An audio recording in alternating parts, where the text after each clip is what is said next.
The winter sale continues on commonfilthradio.bandcamp.com. 85% off my entire Bandcamp collection. That includes all the Tumblrista's Raw video collections. That includes all of the Common Filth Radio Best of collections. That includes all of the Common Filth Extras. And there's a new one this week, Common Filth Extra, episode 48. On this week's episode of Common Filth Extra, I talk about moonstones. Yeah, moonstones. And magic, because everybody wants something for nothing. Again, all of the Bandcamp audio and video, 85% off. Also, all stickers on the merch page, $1.50 international shipping is available. It's radio time. I've heard it said that we live in a post-truth era. A post-truth era. Now, I don't agree or disagree with that, but let's consider what that means. Now, I've said before that people don't actually care about facts. They just care about, ideology and what makes them feel good. But I'm getting ahead of myself. What I'm trying to say here is that people don't really care about the truth. They just want to go along and, whatever's comfortable, don't rock the boat. Which is why whenever you say something negative about homosexuals, everybody jumps right to it. Especially white people. I don't know why, but it's like you say something negative about, let's say, homosexual, and they're like, oh my god, you're just as bad as they are. No, if I was just as bad as them, I would take no issue with people who are them or people who defend them. If I was just as bad, I'd be somebody like you who's anti-homophobic. Just use that for an example. But a post-truth era, well, I don't think people have really cared about the truth one way or another, before the last year, but now people are very, very, very hostile towards the truth. Over the last year, I've realized that Americans, we're at fault. Every problem we have, it's our fault. And we just continue to make it worse. Every problem that Europeans have, it's their fault. Over the last year, I asked the question, why are we so afraid of inanimate objects and words, namely guns and hate speech? Why? Why? Could it be that our affluence created by strong men, that was a product of their supremacy? It's a function of it? And that our weakness is the product of the comfort bestowed upon us by previous generations who had lucid outlooks on life? See, we have it all backwards now. We think our affluence and comfort creates the supremacy. But no, it's just a byproduct. It's just what people were doing the right thing. That's what happens when people do the right thing. Things become good for them. And things become good gradually. And the momentum of the good things they create carry over to the next generation. Unfortunately, the next generation cares not where those good things came from. And so they look at things like, oh, we have electricity and central heating and air conditioning. That makes us good. So we shelter ourselves from the elements. And then what happens? Well, we get crazy ideas because we're not forced to deal with the elements. We're not forced to deal with any conflict, any hardship, any strife. So what happens? We get crazy ideas that we should bestow special privileges on men who want to commit abominations with other men. A lot of people out there. And you saw this over the summer in wake of the Pulse nightclub attack, saying, like, Islam's bad because they don't have gay rights. Western civilization is good because we have gay rights. This is a ridiculously common attitude expressed on both the left and the right, which tells you that there is a common denominator. Again, there is a common denominator that cannot be explained by politics. But I'll ask you again, let's use Europe, for example. Why are they so afraid of inanimate objects and hate speech? Why are they afraid of guns and hate speech? They forgot what a real threat looks like. That's why. And the actual threats in their societies, they now treat as examples of why their society is good. And you know what? God sees right through that shit. There is biblical precedent, as we explored on Common Filth Extra episode 48, for demographic displacement. It's just what happens when you forget why things are the way they are. When you have cultural amnesia born out of your affluence. And you know, I'm sure you like to have people over at your dinner parties and discussing right-wing politics with all of your homosexual friends. You know, I'm sure that's real nice and comfortable. But it doesn't get you anywhere. The truth gets you somewhere. In fact, what I do here is not just the truth. What I say here is not just the truth. It's hardcore truth. I just made that up. That's pretty good, huh? So, you know, most people, they don't want any thoughts entering their head that makes them uncomfortable. They want no uncomfortable thoughts. That, you know, maybe, you know, for a bunch of the normal people out there who think that Western civilization is good because we're not homophobic like Islamics, you know, it probably wouldn't sit well with them knowing that all the gaggle of their gay best friends, that with each one of them, there's a coin flip's chance that those gay best friends they have like to fuck kids while nobody's looking. They might not like to hear that the heroin epidemic in America is just a reflection of white America's obsolescence. And it's an obsolescence born out of nihilism, finding no purpose, no fulfillment in anything other than shooting up opiates. And because that makes them feel good. You know, the Constitution or whatever the fucking, I don't even know anymore because I don't really give a fuck. It's one of those old American documents that was just too vague for its own good. So now it could basically mean whatever we want it to mean, but it says life, liberty, and the pursuit of happiness.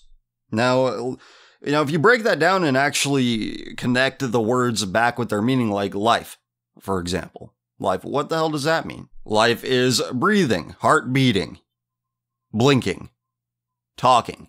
All right, those are good indicators of life. However, a heroin addict is all of those things, and, you know, we would say that a person who's just going about their day, doing the right things for the right reasons, that's living, but is a heroin addict really living? Not really. So you have to bring the metaphysical aspect into it. And liberty, the second part of that, well, who cares about liberty? It's, you know, people just use it to enslave themselves to some variety of vice. And the pursuit of happiness. You know, happiness has fuck all to do with feeling good, which is what heroin junkies want to do. And the only reason I'm bringing this up is because it's something I've taken an interest in. If you've been listening to this show over the past couple of months, there's a huge heroin epidemic in America. But a point I'm trying to make, among many others, is that people who pursue their feel-good bullshit, you don't want to listen to them. You don't want to follow in their footsteps. Look at all the rock stars that baby boomers like. Look at all the authors that baby boomers like. All they did was just a pursuit of feel-good, pleasure, hedonism, a never-ending ride of good times, and they were the worst people. They're just terrible, horrible, amoral shit heaps. And the modern analog to that is people who just want to hear their funny, dank memes, and they just want to have their banter and be told that they didn't do anything wrong. That they have no responsibility for any of the world's ills whatsoever. That's why they don't like to hear the truth. That's why they are hostile to the truth. Their escapism is, look at the shit my ancestors did. Look how many crimes I don't commit. Wow, I'm such a great person. I haven't accomplished anything in life, but wow, look at what my ancestors did. Look at my ancestors. They gave me this stupid, pointless, hedonistic life that I lead now. Wow, thanks. Thanks, guys. These people are hostile to the truth because it plants something inside of them, in their brain, that causes parts of it to burn, parts of it to hurt. All right, it causes a physical reaction. The truth causes a physical reaction. It's a physical thing. The truth changes you. And it's a good change. The truth is that transsexuals, they all try to kill themselves. They all hate themselves. They all have some serious baggage that they have not let go of. But nobody wants to hear it. Either because, well, it gets them cool people brownie points, gets them victim cred, gets them pats on the back. Wow, you're such a good person for being pro-trans. Wow, you're such a good person. Everything in this day and age that people value is horrible. But they don't want to hear it. They don't want to hear it. But you do, and that makes you one of the select few who's courageous enough to hear it. Who's courageous enough to let it into your life. The truth of everything into your life. And let it work from there. I don't know what any of this will mean. Maybe you can get something out of it. I haven't found anything yet to connect it to in contemporary times. But this is from the Code of the Samurai. I've had this book for some time, but I've never actually read it. It says, one who is supposed to be a warrior considers it his foremost concern to keep death in mind at all times. Every day and night, from morning of New Year's Day through the night of New Year's Eve. As long as you keep death in mind at all times, you will also fulfill the ways of loyalty and familial duty. You will also avoid myriad evils and calamities. You will be physically sound and healthy, and you will live a long life. What is more, your character will improve and your virtue will grow. Here are the reasons for that. All human life is likened to evening dew and morning frost, considered something quite fragile and ephemeral. While this is so of all people's lives, the life of a warrior is particularly precarious. If people comfort their minds with the assumption that they will live a long time, something might happen, because they think they will have forever to do their work and look after their parents. They may fail to perform for their employers and also treat their parents thoughtlessly. But if you realize that the life that is here today is not certain on the morrow, then when you take your orders from your employer and when you look in on your parents, you will have the sense that this may be the last time. So you cannot fail to become truly attentive to your employer and your, next page, parents. This is why I say you also fulfill the paths of loyalty and familial duty when you keep death in mind. Now, that's an interesting part there. I'm going to go back to that. If people comfort their minds with the assumption that they will live a long time, something might happen because they think they will have forever to do their work and look after their parents. I think you can link that back to something I just said. That, doing good things, doing the right thing, creating things, it blesses you. And it carries on into the next generation. The next generation will take it for granted and they ruin everything. They use the lack of conflict they have to rationalize the worst things imaginable. How about this? This is fresh off the wire from the Daily Caller. DC transgender cop poster child turns out to be a pervert. Again, thedailycaller.com. A transgender police officer in Washington, D.C., who has repeatedly been praised as a community role model, has also been quietly reprimanded for improper sexually tinged antics with underage police interns. Ladies and gentlemen, guess the race. Did you guess white? Round of applause. And a story published Thursday night, NBC4 News profiled Jessica Hawkins as a police officer who helps build trust in the DC community due to his work on an LGBT outreach unit. And this is pretty common in American cities, big American cities. The NYPD has a police cruiser decked out in rainbow colors in honor of Pride. Yeah, of course this idiot would build trust in the DC community. Yes, trust among his fellow perverts for providing safe harbor to child molesters like him. But wait, there's more. Via the Common Filth subreddit, r/CommonFilth, Premier League clubs promoting LGBT inclusion while ex-Chelsea player paid off by club to keep quiet about sexual abuse by a scout whom had abused many other young boys. Go to the first one here. And if you don't know what the Premier League is, this is the top level of the English football system, or English soccer system as it were. Premier League supports rainbow laces. Premier League clubs will show their support this weekend for Stonewall's Rainbow Laces campaign at their matches. All 10 Premier League fixtures on Saturday and Sunday. And this was, this is just a couple weeks ago, October 2017. So, pre-match rainbow laces, flags, and a host of other activities to highlight the hard work undertaken by clubs and their supporter groups to welcome fans in their stadiums regardless of race, gender, or sexual orientation. The Premier League's digital channels will receive a rainbow laces makeover, including a specially designed Premier League logo which will be used on our official social media platforms. The league has written to the Gay Football Supporters Network and club-affiliated LGBT groups to make them aware of our support for the campaign and to encourage them to share further information about their groups so we can promote their good work. Our support for the campaign is further recognition that the LGBT community is a vital and integral part of our community. Now, soccer, or footy, is the opiate of the Eurotrash. I mean, soccer hooliganism came from there. And the Premier League, it doesn't get any bigger. Doesn't get any bigger. So we connect it with this. From ESPNFC.com, ex-Chelsea player Gary Johnson says he was paid to keep quiet about abuse. Former Chelsea player Gary Johnson has told the Daily Mirror he was paid £50,000 by the Premier League club to not go public with allegations that he was sexually abused by the club's former chief scout, Eddie Heath. It was reported earlier this week that Chelsea had made a payment to an individual in the last 3 years following allegations regarding Heath. Johnson has waived his anonymity to say that he was the former player in question. I think that they were paying me to keep a lid on this, Johnson told the Daily Mirror. And this was just 7 days ago this story broke. Said, I think they were paying me to keep a lid on this, Johnson told the Daily Mirror, which reported that Chelsea had now removed the confidentiality clause in Johnson's settlement made last year. Millions of fans around the world watch Chelsea. They're one of the biggest and richest clubs in the world.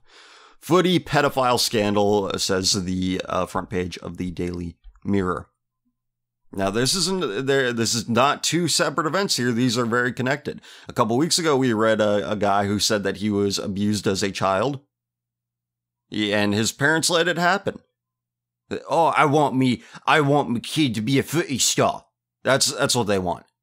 And they'll sacrifice their child's anal virginity to get it.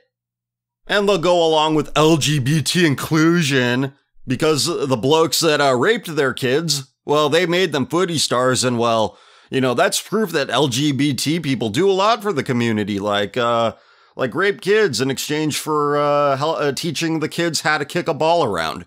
So all of this abuse that's occurring, and nobody stops to think about it. It's not like these old queers are going after girls. Maybe we should, put some laws in to protect against this. Okay, that's one thing. And a few other things have to happen in order for you to get to this point. All right, ignoring that is one of them. Ignoring the reality, punching you in the face, or rather raping your kid. The reality that's raping your kid, you refuse to acknowledge it. You refuse to acknowledge that homosexuals really like fucking kids. All right, they can't get enough of it. Here's more proof of that. So you don't care about that. Second sin is tolerating it in the first place. Tolerating the underlying premise of homosexuality in the first place. All right, that's your second one. All right, this isn't in any particular order. It's just a coalescence of dysfunctions that we see all throughout British society. All right, another one. The sin of absentee parenting, not giving a fuck what your kid does, leaving your kid alone all the time with strange men who like to fuck kids. And you don't care because, footy. This is why England's run amok with Arabs. It's punishment for all of these things. Punishment, divine punishment, and I laugh at you because you fucking deserve it. From BBC.com, football child sex abuse claims what has happened so far. Football continues to be beset by allegations of historical child abuse. According to police, 83 potential suspects have now been identified and 98 clubs spanning all tiers of the game have been impacted. National Society for the Prevention of Cruelty to Children, the UK's leading children's charity, says 98% of those identified as victims are male And the age range for potential victims at the time of alleged abuse spans from 7 years old to 20 years old. The Football Association plans to conduct an internal review to determine whether it could and should have done more, while FA Chairman Greg Clark, says the crisis is the biggest facing the organization that he can remember. On the 16th of November, former Crewe, Barry, and Sheffield United player Andy Woodward, the one we talked about a couple weeks ago, 43, waived his right to anonymity and told The Guardian he was sexually abused as a youth player. Again, these are guys who have connections with all the top football clubs of the region. They have plenty of prestige, plenty of power, plenty of money. And that's one argument I hear all the time. It's not about the sex. It's about power. It's not about attraction. That's homophobic. Motherfucker. Stupid motherfucker. These scouts, these guys who have access to all of this fucking power, prestige, and money. People who are gatekeepers for the religion of the Eurotrash lumpenproles. They have all the power they could possibly possess. But no, they want to do something with it. They want to pursue their attraction. They want to use all that prestige and money and access to feed their cum to kids. Larry Brinken, gay rights activist, caught doing the same shit. Caught having a bunch of fucking child porn on his computer, on his email. Terry Bean, caught hooking up with 15-year-old boys on Grindr. Bryan Singer, director of all the fucking X-Men movies. Rumor has it that he is into children himself. All these guys, homosexuals. Oh, the DC transgender cop. There you go. Another form of that. After all, why would they lump themselves together like that? LGBT, LGBT. They're all the same shit. So you know what? The pattern of behavior is so obvious. And it's up to us to realize this and do something about it. What can we do about it? Well, we could petition our lawmakers saying, like, you know, we need to criminalize this behavior once again. We need to put it on the books that this is not welcome in our society because of this. All right, now I know what you're saying. This is all, you know, the sex abuse stuff, this, you know, football child sex abuse scandal is happening over in the British Isles. Well, it happened here too. Remember the Jerry Sandusky shit? Former Penn State football defensive coordinator raped a bunch of boys. Raped a bunch of boys, not girls, boys. Not one girl, all boys. And not one person in that period of time said, like, wait a minute, why is he just going after boys? And nobody passed a piece of anti-sodomite legislation protecting children from depraved sodomites like him. Not one. And nothing will come of this either in England. Nothing. Tells you who really runs shit. You can petition your lawmakers. But you know, they'll be like, well, we can't be homophobic. That tells you who's pulling their strings. Who's pulling Donald Trump's strings. After all, his mentor was a pederast in the same vein as a Jerry Sandusky or a scout for a Premier League football team. But yeah, Chelsea. What was it? His name was Eddie Heath, the club's former chief scout.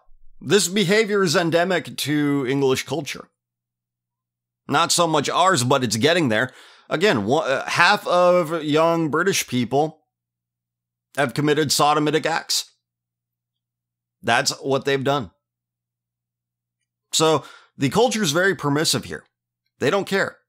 All right, this is what you get when you have loose sexual mores. You have people just pursuing cum and making themselves feel good. This is what you get. You get a bunch of perverts raping your kids. And nobody looks at the root of the problem. Nobody does anything about the root of the problem, which is the sodomite. All right, if the sodomite is a persona non grata in your society, then you can't have access to your kids like this. But so saith the Englishman, that's homophobic, bruv, you gotta go to jail. They protect it. Tells you who really pulls the strings in white societies. And we let them. We love it. France as well. And as we found out last week, anti-homophobic laws have been in there since 2004, late 2004. A politician there was fined in 2006 for saying that homosexuality is morally inferior. So this came January of 2015. It's almost 2 years ago. The local.fr, France hands out first fines for anti-gay tweets. 3 French Twitter users were fined this week for sending tweets that included homophobic hashtags. It's the first time a French court has handed out convictions for homophobic abuse on Twitter. The convictions date back to offenses committed in 2013 when several homophobic hashtags appeared on Twitter in France, including gays must die because in the form of a hashtag in French. The 3 who were convicted in the Paris court this week posted tweets using the hashtag let's burn the gays on ... And that's another hashtag in French. That's the translation of it. The case against the 3 had been brought by French charity Committee Idaho, which organizes the International Day Against Homophobia in France. It had filed a complaint against the users for inciting hatred and violence on the basis of sexual orientation.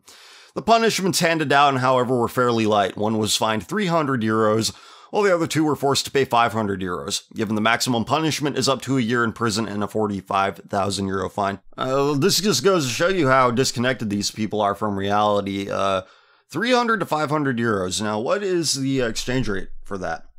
1 euro equals $1.06. Okay, so it's not too different. So let's just say $300 to $500. That's a lot of money for an average person to pay all at once. That's a lot of money that's a big expense.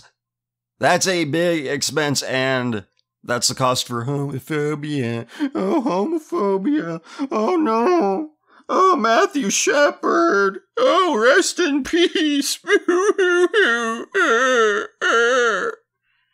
Meth head martyrs of America. Are you fucking kidding me?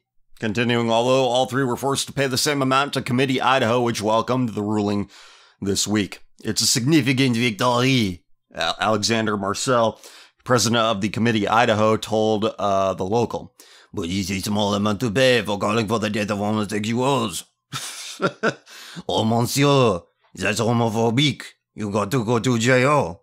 I was listening to Steven Anderson, I think his name is. I was listening to his sermon that he did earlier this year about France and why they deserve to burn, not just the gay ones. I mean, it's...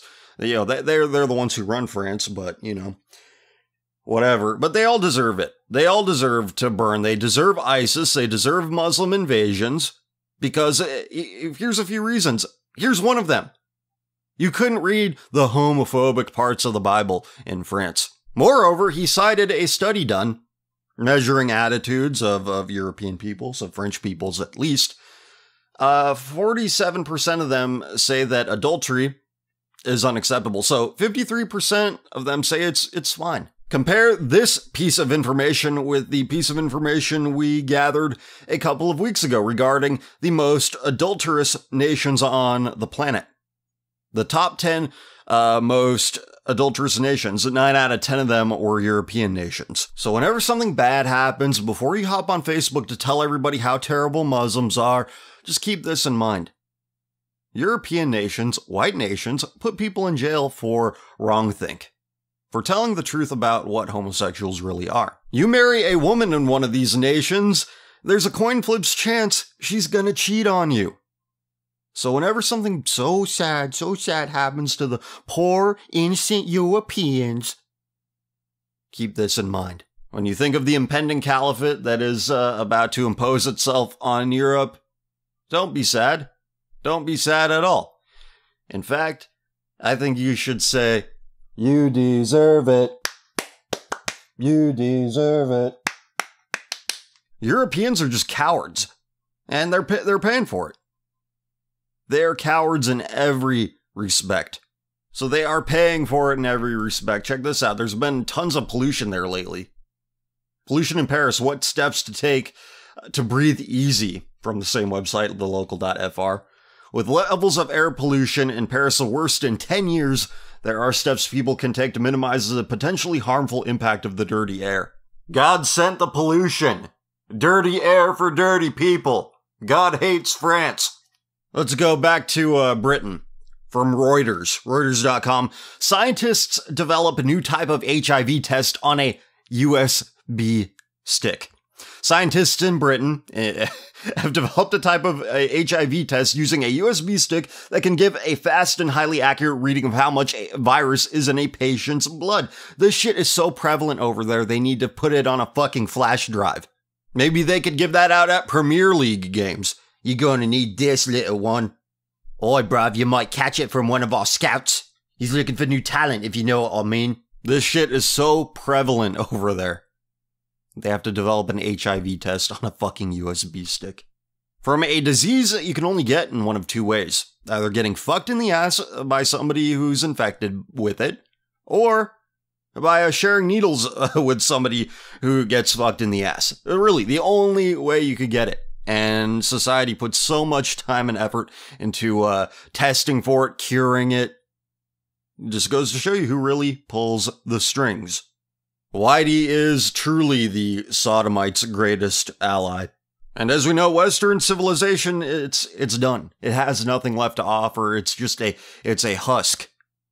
Alright, it's been picked clean, and it only exists for some crazy depraved queer to wear around like a skin. Look, classical paintings on my book covers. Oh, what's this, a Gadsden flag? Don't tread on me, ha ha ha. The culture is so divorced from its ontological origins that they just see the aesthetics of the shit. They're not interested in learning about what inspired the shit, and it's God that inspired all of this. You don't have civilization without God. You don't have civilization without God's blueprint. But back to my original point, there's this myth that homosexuals represent an artistic vanguard. That they're the risk takers, they're the innovators, they're cultural vultures.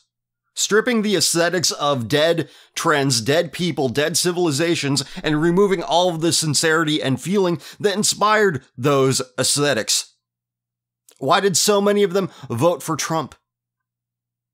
He worked in reality television. The carnies went from the big tent to the small screen and started working in reality television. It is the most crass, insincere form of media that has ever existed. The sodomite is also crass, insincere, and cynical. Donald Trump is also crass, insincere, and cynical. He thinks class is spending ridiculous sums of money on stupid, meaningless crap. The nouveau riche and the sodomite, they get along quite well. That's why he likes them so much. Look at Roy Cohn. Homosexual pederast. Great mentor to Donald Trump. Great guy. But I received this excellent comment from one of my listeners that I'm going to read right now. This is left a couple weeks ago. 2 weeks ago, I think. It's from Black Tiger Paw 1. 13-year-old English boy commits suicide, and this is about some kid who's like, I suffered years of anti-gay bullying. I'm going to kill myself now. And the kid's fucking 13. And he had years of being gay. Although they don't go after children at all, no. That's a homophobic canard. Okay, had feelings of gayness since year 5. Sounds like the mom pimped her son out or got fondled by one of her many live-in boyfriends. Consider how much emphasis is put in British schools on kids to accept homosexual behavior. And that's true. It's in British schools. It's all in all European schools. It's all in American schools as well. I don't understand why we want to emulate Europe so badly. They're failed people. They're failures. Failed people, failed states, failed culture. Quit emulating them. So anyway, considering how much emphasis is put in British schools on kids to accept homosexual behavior, either the kids that bullied him were ignorant plebs or minority kids. The media will lap it up, demand more gay sex lessons in primary schools and more attendance to gay pride parades, and move on to the next story. The crimes, the rapes, the bizarre murders, side stories. Or in Canada's case, it's homophobic to get pedophiles off the streets. It's not a slippery slope. We won't legalize pedophilia. No joke. On City News, they had a week-long story about pedophile re-education camp in order to get them back into society. It was pure pandering to that virtuous pedophile bullshit. Not that Canadians care. According to an Angus Reid poll, 8 out of 10 Canadians are for transgender rights and want the law to be changed to change language for them and send ordinary people to jail if offense is implied. That's 80%, everybody. It's no wonder why they elected the ballerina. Look, these mostly white societies, this is what you get. And you think the fucking whites are the solution? No, whites need to have their feet put to the coals of diversity in order for them to have any sort of lucid worldview about anything. The only people who have a worldview that's worth a shit are people that have experienced all of the joys of diversity, all of the joys of being around, belligerent brown people all the time. Racial entropy is real, and when whiteys are only around other soft, inoffensive whiteys, they get some pretty stupid fucking ideas about what things should be. And in Canada, well, they have a little bit of that diversity, but it's all fucking Asians and Indians, and they don't do anything. So it's the same shit, and this is why they're so fucked up there. Fucking 8 and 10 want to put people in jail for transphobia. Canada's a fucking wreck, and I don't care if they're white or not. Alright, I don't care what happens to them. Alright, as we know, these nice white societies where everybody gets crazy ideas about how things should be, well, that just comes from safety and comfort for a prolonged period of time, and as we know, that's a bad thing. That's a horrible thing. So, what do you expect from a prime minister that enjoyed the gay pride parade way too much, or how a trans man, quote unquote man, is barred from a diversity officer position for being a white male? Hosted by your own sodomitic petard. If the Netherlands king can go to gay rights buildings, and I suppose Denmark's king Harold can make speeches on how, in Denmark, boy loves boy, girl loves girl, and home is where the heart is. Pretty much stating that Denmark is dead and should be taken over by Somalians and Afghanis. The only good thing to ever come out of state-mandated homosexuality is that it proves scientifically that no matter how tolerant a nation is, LGBT people are still broken. I think of this article written by Time 50 years ago. I'll highlight some of the points, and I'm going to actually skip to the relevant part here. Homosexual ethics, actually the paragraph before, there's no denying the considerable talent of a great many homosexuals, and ideally talent alone is what should count. But the great artists so often cited as evidence of the homosexuals' creativity, the Leonardos and Michelangelos, are probably the exceptions of genius. For the most part, think Los Angeles psychiatrist Edward Steinberg, homosexuals are failed artists and their special creative gift is a myth. No less an authority than Somerset Maugham felt that the homosexual, however subtly he sees life, cannot see it whole, and lacks the deep seriousness over certain things that normal men should take seriously, or normal men take seriously, rather. The homosexual lacks the deep seriousness over certain things that normal men take seriously. He has small power of invention, but a wonderful gift for delightful embroidery. He has vitality, brilliance, but seldom strength. This is why they have a very nonchalant, blasé attitude towards everything, because they don't know what the fuck anything means. All right, they don't fully understand the seriousness of life, which is why they go, whatever. And if you think I'm wrong here, think about the blasé attitude they have towards maintaining their own immune system. It's pretty obvious how they treat life. Homosexuals' ethics and aesthetics are staging a vengeful, derisive counterattack on what deviants call the straight world. This is evident in pop, which insists on reducing art to the trivial, and in the camp movement, which pretends that the ugly and banal are fun. It is evident among writers who used to disguise homosexual stories in heterosexual dress but now delight in explicit descriptions of male intercourse and orgiastic nightmares. It is evident in the theater, with many a play dedicated to the degradation of women and the derision of normal sex. The most sophisticated theatrical joke is now built around a homosexual situation. Shock comes from not from sex, but from perversion. Attacks on women or society in general are neither new in U.S. writing, nor necessarily homosexual, but they do offer a special opportunity for a consciously or unconsciously homosexual outlook. They represent a kind of inverted romance since homosexual situations can, as such, can never be made romantic for normal audiences. So the important part to take away is that homosexual ethics and aesthetics are staging a vengeful, derisive counterattack on what deviants call the straight world. This is evident in pop, which insists on reducing art to the trivial, and in the camp movement, which pretends that the ugly and banal are fun. In other words, civilization, under the jurisdiction of the homosexual, lacks any sincerity, true feeling, meaning, It's just what they consider fun and what everybody should consider a barbaric carnal pursuit. There can't be any sort of insight, any emotion, any spirit driving anything. They hate people who do.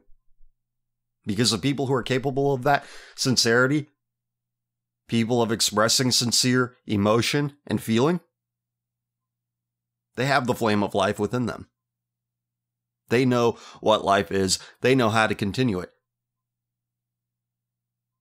And they, being the heterosexual. The sodomite, the transsexual, they fucking hate you. Because you, the person who knows what life is, who knows what the purpose of things are, your life is capable of meaning, of sincerity, of creation. Theirs is not. And this is why they thrive in dying societies. All they see is a wardrobe full of old cultural artifacts created by people greater than them, and they reduce it to mere kitsch. White Americans, Europeans love these vultures. They teach the ways of these vultures in schools, on television, on websites. You stick to mainstream media sources, you'll never hear a negative word about them. And that's the way we want it. Because like the sodomite, those belonging to mainstream society are dead inside. They're incapable of any meaning, feeling, sincerity, passion, anything driven out of a good spirit. Mainstream society is completely incapable of. So what's the antidote? You're the antidote. I am the antidote. The sodomite mocks all that is good. The sodomite mocks all that is decent. Elevate all that is good and all that is decent. The sodomite hates sincerity. Be sincere. And above all, ignore sodomite orders. So long as whites are continuing to enable this shit as a demographic, as a voting bloc, as a whatever, I will continue to call them out on it. Because as it stands, that's all we do. We enable it, we enable it, we enable it. All the time I get direct messages from people on Twitter, on Reddit, through email, all the time, telling me that I was right about the autistic right, about the current crop of white nationalists. How the whiteness is the most important thing, and you can't alienate anybody because standards are mean, and who cares? They don't care. They don't care at all. You could do anything as long as you're white, and they'll excuse it. And all these white first people will lie about it too. You know, being an abominable freak is actually a positive to them. There's nothing more that white people like than a fucking deviant who repeats their talking points. Just look at Blair White and Milo Yiannopoulos. How many YouTube subscribers do they have between those two? And beyond that, how these pro-white groups lie about their pro-sodomite tendencies, they'll deny it. I know is that because what they want is basically Europe. What they want is stuff white people like. All right, you see no difference between them and 2007 liberals beyond, oh, we tell racist jokes. They want all the same shit.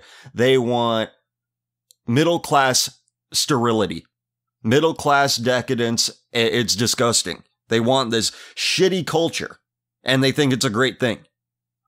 Microbrews, LGBT-friendly soccer teams, bike shops, they're all hipsters. Except the only difference between them and their leftist counterparts are the A. Wyatt Man comics on their hard drives. They want to live in a world that looks like Europe, that has the same shitty people as Europe, but I don't. I don't want the adultery. I don't want the criminalized homophobia. I don't want the fines, the punitive fines, for saying mean things on the internet, but they do. I don't want to live amongst men who view other people as just for their pleasure or as a scapegoat. I don't want to live in a world where you refuse to take any responsibility for the bullshit you create. And what kind of bullshit do white people create? What kind of bullshit do they try to pass off on to others as being their fault, not ours? In I'm serious. This is real. This is a real headline. This is a thing that actually happened. News from the Daily Caller. Jenna Jameson is in the middle of an argument with David Duke on Twitter. Yes, that David Duke. Jenna Jameson became embroiled in an argument with David Duke after she said she had a crush on Benjamin Netanyahu. Jameson, considered by some to be one of the world's most famous porn stars, and Duke, former Ku Klux Klan Grand Wizard. And what did I tell you about the Ku Klux Klan? How they take something hilarious like racism and turn it into some Dungeons and Dragons nerd shit? So they feuded on Twitter after she called Netanyahu a badass. Then Duke weighed in. Jenna Jameson reveals massive crush on Netanyahu. Jews dominate porn. Why are Christians okay with that? I don't know, Duke. Are you okay with 18-year-old white girls pursuing this as a professional career? You okay with these 18-year-old girls signing that dotted line, agreeing to appear in interracial gangbangs? You approve of that? What David Duke doesn't understand here is that Christians oppose pornography on the basis that it is pornography, not on the basis that it's Jewish. See, somebody like David Duke doesn't really care to look into the history of shit like this. He doesn't care to look because what he will find will make him very uncomfortable. He'll find that filmic pornography is a European invention. Back to that in a minute. Pornography is something that has a gravity of its own.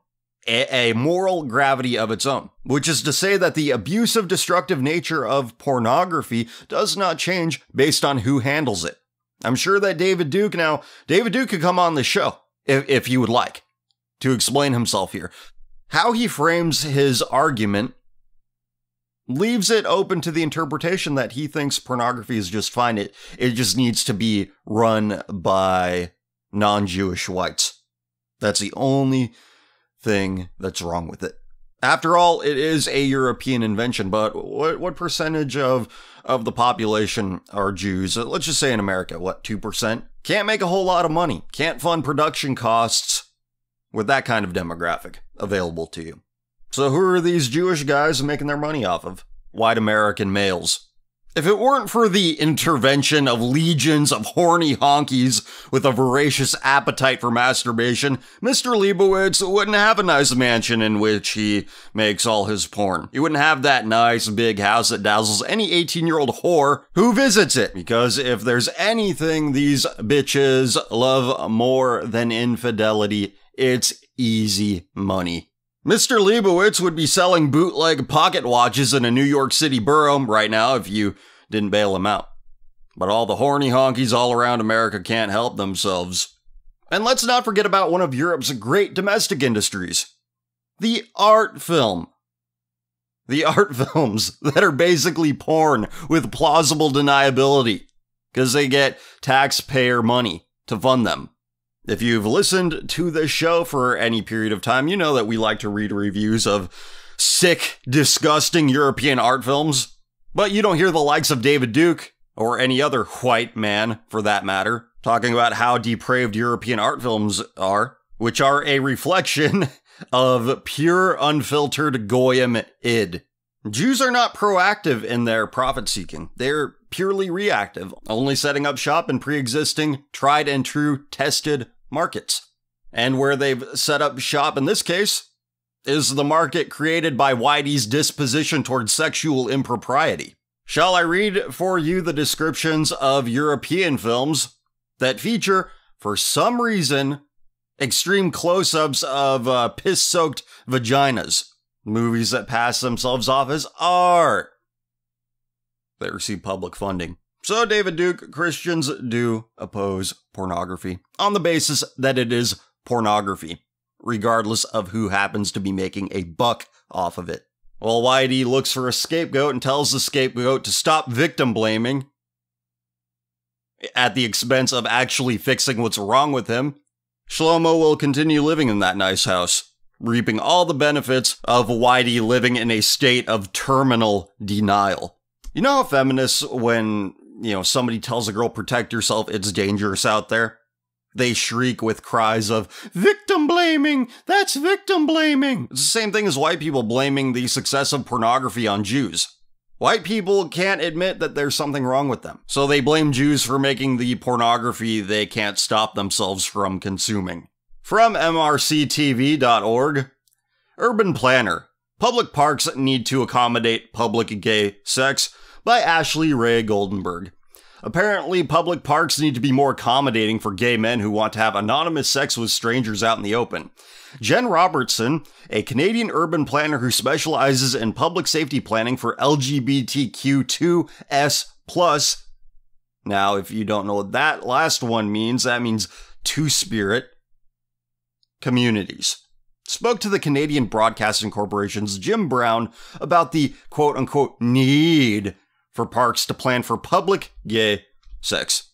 In the interview, Robertson said, "I feel as though in many cities sex is already happening. You know, if we already have public sex taking place, why not acknowledge that as a fact and kind of plan for that?" Robertson pointed to a public park in Amsterdam called Vondel Park.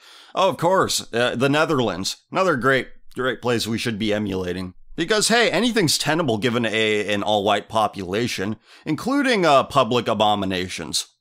So this is Vondel Park, which allows gays to have sex in public as long as patrons do not litter, do not engage in sexual activities near the playground, and limit public Wait, if you're in the park, you're near the fucking playground. You're in the same plot of land, you moron. And limit public sex to evening and nighttime.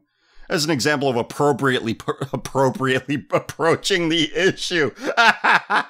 The interview comes after Robertson co-wrote an article defending gay men having sex in public places. Now, I'm wondering here if this is the same person that was bitching about the sting that happened in Canada over this precise issue. This one we talked about a couple weeks ago. This is also from Canada. It says this is from lifesitenews.com. Pro-LGBT politicians blast police sting that caught pedophile masturbating in public park. And NDP politician Sherry DeNovo has sent an open letter condemning a community-based police action during which the police arrested a convicted pedophile who was breaching a probation in order to stay away from children. And yeah, she says that she accuses police of trying to lure gay men and trans people to proposition them for sex. So there are at least two people in Canada who are advocates for the legalization of public sodomy. Now, one would be enough. Two, that means there's a whole lot going on here that we're not hearing about. Only in the West, everybody. All right, back to the previous one, and I correct myself, Roberton, not Robertson, Roberton. The interview comes after Roberton co-wrote an article defending gay men having sex in public places. Roberton called public sex in parks a long-standing tradition in urban centers. And it's true. Remember when we did the cottaging episode of Tumbleristas and we read that whole post about saying how, like, oh, people have been doing this for 100 years here. And people will say that it should be allowed because it's an old practice and it's a part of our cultural heritage. So, and there it is. There it is. There's the exact argument. It's a long-standing tradition in urban centers. She also defended the practice of soliciting anonymous sex in public parks as an inherent part of gay culture. She says, cruising, the practice of seeking anonymous sex in parks or other public spaces, has a specific significance for men who have sex with men who may not identify as a part of queer or gay communities and may not have other means of meeting other MSM, men who have sex with men. And this is why white people show up as less gay in the polls. They go to a public park, choke on a dick, and tell the pollster, well, I don't technically identify as that, so no. Fucking liars, all of you. Roberton defended the idea that allowing men to cruise and have sex in public parks does not harm public safety or even constitute a public safety issue. However, at the same time, Roberton criticized measures traditionally used to reduce sexual assault, such as putting up more lights in public parks, as a method allegedly aimed at stopping gay men from soliciting sex. In her CBC interview and her article, Roberton pointed to a man who was killed in 2001 for being considered a peeping Tom and a fucking voyeur after the man was caught naked and soliciting sex in a park. Yes, he is a peeping Tom. He is a fucking voyeur. He's a fucking pervert. That's a threat. It's especially a threat considering that every part of Western society, wherever you go, they say, yeah, this is cool. This is great. This is a thing to pursue. This is a preferable way of being. And this being this homosexuality, the true face of it, the true face of the sodomite. This is what they really do. This is, like she said, this is an important part of their culture. Creating havoc in public spaces. However, according to Robertson, making parks available for gay men to have sex in public where anyone can stumble across them will end homophobia and queer bashing. Well, I mean, here's the thing. She's right in a way, because this will allow them easier access to children. And that's how they propagate their memes. That's how they do it. That's how they spread their virus, by preying on the young ones. That's how they do it. Because that's how they came to it themselves. Robertson described the ability to have sex in public an essential need for the gay community that is needed to protect gays from being traumatized and violated. It's a little too late for that. She says, when considering seemingly conflictual use of parks, the problem is not public sex, and it certainly isn't cruising. An effective way forward involves planning that balances the need of park users who do not wish to see explicit sexual acts, with the equally essential needs of queer people to have spaces to express their sexuality in which they will not be traumatized and violated. Forget the essential need of common decency, of course, as Miss Goldenberg closes out the article with that. Perfect. And the surname of Jen Robertson. Robertson surname. Among the peoples of ancient Scotland. Well then, as if we needed any more confirmation that nothing gets between an Anglo-Saxon and their cummies. The facts are there. Whether you want to hear them or not is up to you. Whether you want to listen to them or not, that's up to you. Because we're a severely broken people. And, well, we can rationalize our defects as being completely operational all we want, but can't change the law. Can't change the law at all. So you have any idea where the consenting adults argument comes from, or how it has become so prevalent? It's funny to watch people spiral into this nowhere argument. A story from the sodomite of Vegemite, Melbourne. Basically, researchers from the Melbourne Uni want porn literacy taught in primary schools. Oh, great. The dialectic of pornography. Great. More Anglo-Saxon promotion of cummies. Great. Oh, yeah. By the way, they want to teach it to kids 6 to 12 years of age. The thread on r/Australia was appalling, with everyone defending their cummies. Well, the consenting adults argument just comes from what happens when people need to fill the void of that moral anarchy creates. So they become their own moral guide, and we see how much of a miserable failure people are in that respect. So that's where it comes from. People think they can make up the rules about everything, making up the rules as they go along, when there are rules. There are religions out there, there are holy books out there that tell you how to live your life quite well. It won't lead you wrong yet, like that Swiss Army Man movie. He finds a Bible and he's like, nah, you use it as a sketch pad. He puts poop in it. It's fucking ridiculous. That's where it comes from. Yeah, the French Revolution, government from the consent of the people, some 18th century thought, or hell, this isn't me, this is a member of our subreddit here. Or hell, maybe something earlier, probably some 15th century Italian with too much time on his hands. I can tell you earlier than that, men would have had no time to think about consenting adults when they're scared of God, king, plague, and Muslims. Yes, they existed back then as well. They weren't hated because they were homophobic. Yeah, because we still had a God to fight for. Now we don't, and now Muslims are winning, where they once failed. But then let's not forget the we was Romans. Ah yes, pre-Christian Romans who love to worship their own assholes. These are the people who are alright with butt-loving so long as you're the dominant one. Yeah, and now it's like, oh, it's fine, you're both real men. Yeah, it's sick. So yeah, we've taken the Roman idea and put it and taken it to its natural conclusion. A man could legally kill his family because his family was his property. The same pattern we can see in later history. By the time of the emperors, the birth rates had declined. No one was interested in anything uncomfortable. But the Republican era was always beset by civil wars, increasing dependencies of popular celebrity generals, etc. Another one recommending a book called Liberalism is a Sin. The link is the entire book online. Is at Liberalism is a sin.com. And it is. It's a great argument.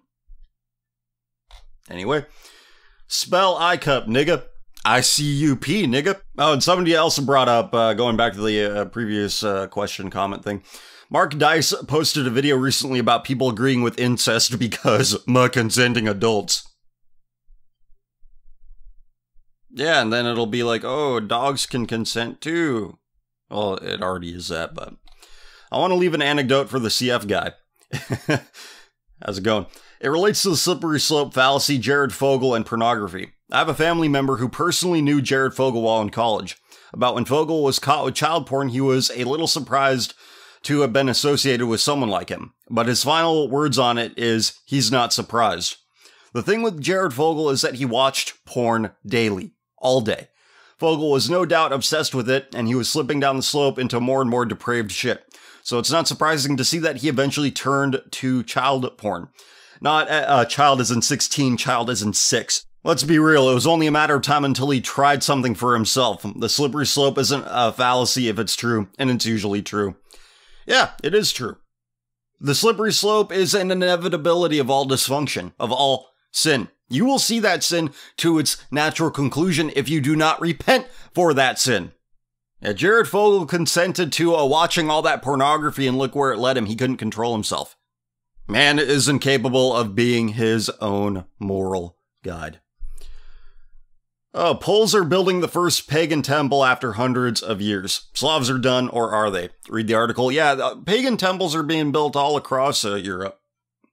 They're regressing. If you listen to Common Filth Extra, this week's Common Filth Extra, I talk about, the outsider's perspective on white people regressing. Now, they don't use the words paganism and regressing, but the regression of whites is obvious to everybody except white people. Because these were a bunch of Asian people talking about how these hipsters are into moonstones and shit.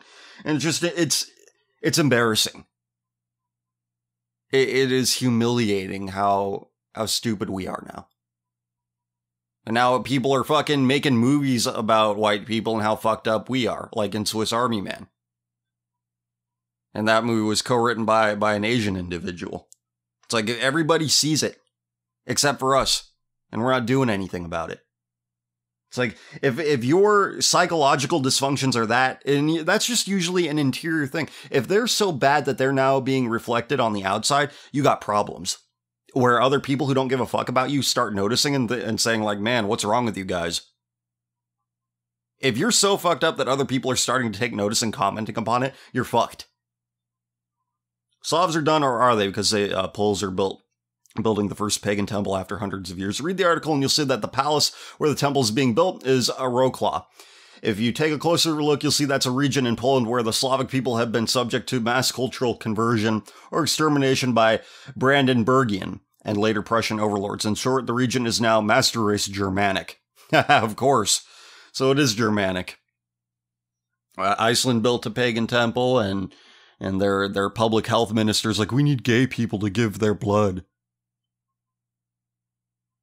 That's what paganism gets you. Gets you AIDS blood. As far as Arabia goes, the beautiful and traditional and pious Arabs, they are lost. I've been talking with numerous friends and acquaintances from the aforementioned part of the world. They're saying that the white man has successfully colonized Arabia with depravity. Women are no longer staying in line and are everywhere except more extreme regions. Well, I think that happened without the input of Europe, because Arabia was civilized long before Europe was, and they fell. All right, look at the art that came out of the Ottoman Empire. Some sick shit that you now see coming out of white countries in the form of art films.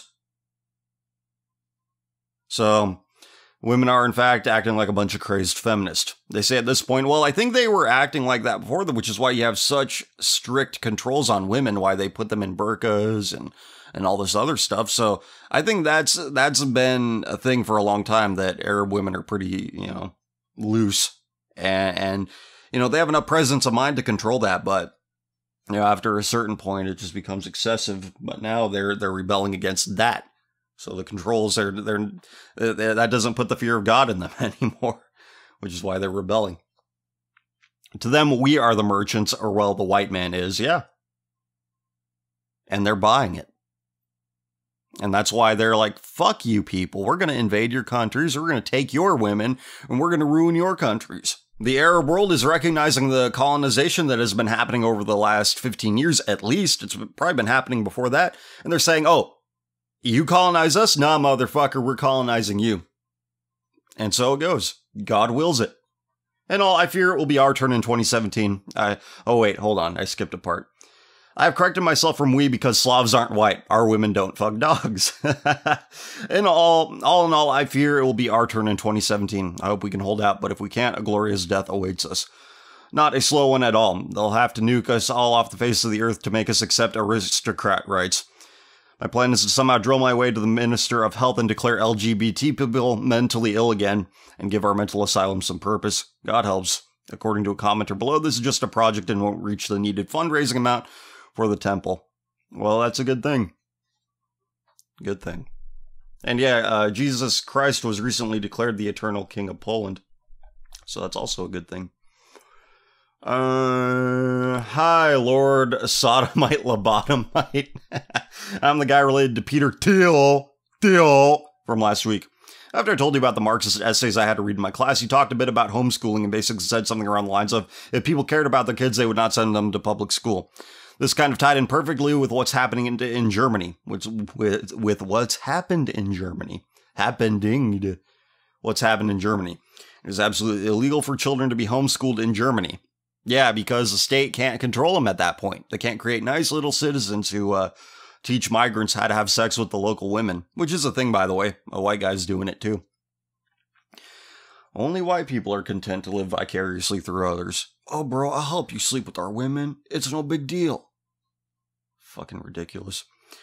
From the most remote Bavarian farm child to the most metropolitan region in the Rhine, no matter the circumstances, as far as I know, there could be a few exceptions, the children must be educated by the German government.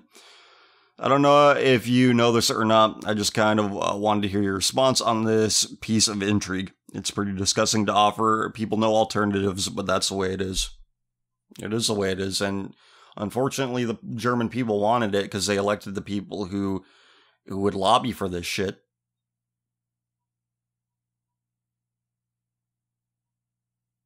Alright, it's their choice. They say, I don't know a German accent, but they basically say, I don't want to raise my kid. My kid's a cunt. The state can raise him. Or her, or zer. And they're more than happy to have that happen. Just come closer. There. Hey, CF, I have a comment and question. However many episodes ago you discussed a large number of homosexuals who enjoy horror films. You stated that the stereotypical heterosexual sex scene in horror films that almost always ends in death is a major point of enjoyment for sodomites. I agree. I've loved horror films my whole life, and I wanted to ask you if you take into consideration the fact that many horror films also revolve around the violent and violating death of beautiful women. I'm a woman, and my father, who I intend on posting about next time, always told me that gays hate attractive heterosexual women because they are incredibly envious of the fact that they draw the attention of men, have the ability to create life with men, and serve them in other ways men cannot. From experience, I can confirm that this is true. I see the torture of women depicted in horror films as being yet another enjoyable aspect for the sodomite, do you? Yeah, that's something I'm not too familiar with the, hack and slash kind of horror, but it doesn't surprise me. It's like, how much more classically misogynist can you get? That you reject all sort of affection from women. They don't mind other forms of attention, like the kind of attention they get in a friendship with these women, because a lot of women, they're like, these days, they're such skanks that the only people that make them look chaste by comparison are the sodomites. And the sodomites like this because they can give women a bad influence. Like, ew, boys are icky. Be as unattractive to them as possible. And it works. It works. These women, they're just... They conduct themselves as hideously as possible at the behest of their sodomite BFFs. I also wanted to ask you if you minded I create my own channel that discusses concepts similar to yours. It's okay if you don't want me stealing your thunder. Well, it's not so much that it'd be stealing my thunder, is that this is no place for a nice young lady like yourself. I would be a liar to say that this hasn't taken its toll on me, because it has. All right, people are more hostile to the truth now more than ever, and it's exhausting. It's exhausting to deal with these kinds of people who don't listen, who just want to hear what they want to hear. They want comfort, and they lash out against anybody who doesn't give that to them. And that's just a little bit in addition to the constant exasperation I feel with confronting this world that I am so disappointed in. This is not a fun thing to do. And that's all I can say about it. Senor Filth, though, you talk about the degradation of culture from a social standpoint, which is very important. But what about from a musical standpoint? What's your opinion of today's music and how it echoes our modern woes? Well, I've talked about what's on the country charts, the modern pop country charts, and how it just proves that rural Americans buy into the most depraved things. They have no problem with lesbianism. They have no problems with wanton promiscuity. It's insane. And this is just from a cursory glance at the charts. I can look at what's popular on their charts, look at the songs up on YouTube, and know all I need to know. So I don't keep up with modern music. And if I do, it's usually obscure artists on Bandcamp that, they do it for the love of it. Things that take place somewhat beyond our present zeitgeist, people who aren't in it completely. I am a composer, and I draw heavily from medieval and Renaissance era style, and my music is geared towards true classical, and not the absolute shit art music that my disgusting socialist peers create. Oh, like sound collage and shouting and 12-tone music. Well, that's cool. Not a lot of people, from what I gather, are making music these days in the classical style, so that's cool that you're a composer. I think most composers these days are working for Hollywood studios, because those are the only people that have any commercial demand for it. Do I have a place in trying to clean up this mess? Spiritual cleansing with aid of real cultural enriching music. I appreciate your input. God bless. Well, you put it out there. Sure, you're gonna affect somebody, and you'll affect somebody for good. But the problem is this. People don't really want that. They don't want to experience something transcendent or even just something that's honest. They want something that reflects their debauched lifestyle. And that's not what you're willing to offer. So, there's my input. God bless you as well. Hey bro, like, get off my piece, bro. That's like totally not Mondo. Cool, bro. Alright, bro. Whatever. I've seen some things on your Twitter and a recent Tumblristas about Monica Oswald Mosley that paint the guy in a bad light. I was wondering if you had anything against him, and if so, why? Well, I didn't know who that was. Somebody sent me that that funny meme about the big book of Anglo lies, and that's just the guy he used. I have no idea who he is. Never read it. Somebody said beady Anglo eyes. So no, I don't know anything about that guy. And somebody told me that he represents the opposite of what's in that big book of Anglo lies. But, I still think it's funny because it's not about him. It's just about the physical archetype. What's poppin', CF? Your friendly neighborhood Guam poster here again. That's a long ways away. I hope you're doing well over there. Just wanting to inquire you on something about you. Have you found a church to regularly attend yet? I'm not asking so I can judge you, but in sincere brotherly love. I know you've commented on how you have problems with all denominations, but that shouldn't stop you from finding a good church. Even if you live in a state packed with sin, I'm sure it's not impossible to find a place of godly people who are doing right. Even if you can't, then just pray about and see what God wants. But I'm sure you already know that. Stay woke and God bless. Hebrews 10:25. Not forsaking the assembling of ourselves together, as the manner of some is, but exhorting one another, and so much the more as you see the day approaching. The churches that I have found that I would like to be a part of, unfortunately, are some geographic distance removed from me, so I do send them money. Because while I cannot be present, I can still tithe. Nothing's stopping me from doing that, so that's what I do. I see you have a long-time listener here, been around since about episode 30. I'm from Argentina, and currently I've been researching about our sodomites. Well, nice to hear from a great white nation like Argentina. So far, I haven't found many statistics, of course, because people don't like to research what homosexuals really are. because they control a great deal of the flow of information in universities. All right, that's why you can't find studies from this decade or the last one, because they all started infiltrating the universities in the 90s. A lot of universities now, including one that I recently visited over the last couple months, has a specific part of a building dedicated to LGBTQ plus bullshit. And you'll find this at most universities. Will have a dedicated office, a part of a building, you name it. So the university goes out of its way to pander to these people and make these people feel safe. So there's an inherent bias towards the homosexual within the university environment, within academia. You're not going to get anything honest out of these people with regard to the sodomite. So, you haven't found many statistics other than 50% of HIV-infected persons in 2015 were homosexuals. Yes, I think that's a good fact to throw around to change our minds, to change the minds of people. 2% of the population represent 50% of the infected. But 2% is my personal estimation. Sadly, I can't find a good source for these precise percentage of faggotry in my country. It's probably between 3 and 4% like it is everywhere else, and that's officially. I'm on record as thinking that it's higher.